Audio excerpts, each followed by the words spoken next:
ఇందాక నాగార్జున గారు చేసిన సూచన అది కూడా అవసరమైతే తీసుకోవాలి. ఎందుకంటే ఒక విజన్లో ఆ ప్లాన్లో ఉన్న భాగంలోనే ఎగ్జిక్యూషన్లో కూడా ముందుకెళ్ళాలి. చూద్దాం అదేం చేస్తారు.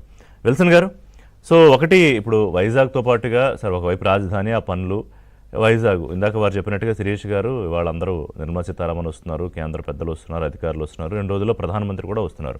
సో ఓవరాల్గా చాలా పాజిటివ్ ఆస్పెక్ట్లోనే కనిపిస్తోంది. అయితే కొంత నిధుల విషయంలో కానీ లేకపోతే ఈ అప్రమత్తంగా ఉండాల్సింది ఏంటంటే ఈ దొంగ లేఖలు, దొంగ ఈమెయిల్స్, ఈ విదేశీ సంస్థలకు రాసే వ్యక్తుల విషయంలో కూడా కొంత అప్రమత్తంగా ఉండాలి కూటమి ప్రభుత్వం. ఈ 5 ఏళ్ల కాలం ఖచ్చితంగా ఆంధ్రప్రదేశ్ ప్రజలకు ఒక స్వర్ణయుగం అండి. 3 ఏళ్ల తర్వాత మనం కానీ పునరాలోచన చేసి లేకపోతే గతంలో ఏం జరిగింది అనుకుంటే, జగన్మోహన్ రెడ్డి గారు 5 ఏళ్ల పాలన పీడకలు అయితే ఇప్పుడు జరుగుతున్న 5 ఏళ్ల పాలన ఖచ్చితంగా ఒక గోడ నిరాగానే చెప్పుకోవాలి. ఎందుకని చెప్తున్నానంటే, ఒకవైపు లోకేష్ గారు కొత్త పరిశ్రమల కోసం పరితపిస్తున్నారు, కొత్త పరిశ్రమలను ఆకర్షించడం కోసం విదేశీ పర్యటనలు చేస్తున్నారు. లేకపోతే ఏదైతే బాంబే ఉందో ఆ బాంబేకి వెళ్ళి అక్కడ సమ్మిట్ లో కొత్త కొత్త పరిశ్రమలు ఎట్లా ఆహ్వానించాలో ఒక క్యాల్కులేషన్ తో ముందుకెళ్తాం. లాంటి పరిశ్రమలకి అతి తక్కువ రేటుకి కూడా మనం భూములు ఇస్తున్నాం. అంటే ఒక పరిశ్రమకి ఒక సుస్థిర ప్రభుత్వం ఉంటే ఒక పరిశ్రమ వేళ్ళు అనుకుంటుంది.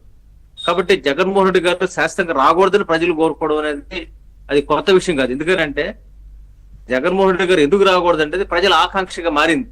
పారిశ్రామికవేత్తలు కూడా ఇదే కోరుకుంటున్నారు. అతను అలాంటి అరాచక వ్యక్తులు ఆంధ్రప్రదేశ్ అడుగు పెడితే మేము ఉండలేము. అంటే వీళ్ళు కూటమి ఉంటే అభివృద్ధి రాష్ట్రం ఇవన్నీ జరుగుతాయి. అది అటు ఇటు అయితే మళ్ళీ బ్యాక్ టు ఓల్డెన్ డేస్. అంటే నేను ఏమంటానంటే, ఇక్కడ ప్రభుత్వ వైఖరి మనకు అర్థమవుతా ఉంది, స్పష్టంగా పరుగులు తీస్తా ఉంది.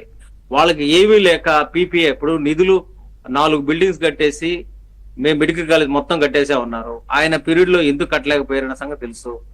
ప్రభుత్వం తన దగ్గర పరిమిత వనరులు ఉంటాయి. ఎవరు రాష్ట్ర అభివృద్ధి కోసం చేసే సాయమే. ఆ సాయాన్ని మనం ఎలా చూడాలి? బేసిక్ గా ఖచ్చితంగా పర్మనెంట్ కన్స్ట్రక్షన్స్ వైపు చూడాలి.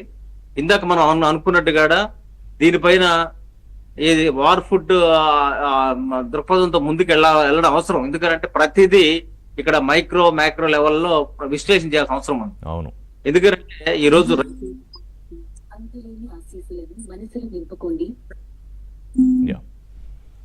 నాగార్జున గారు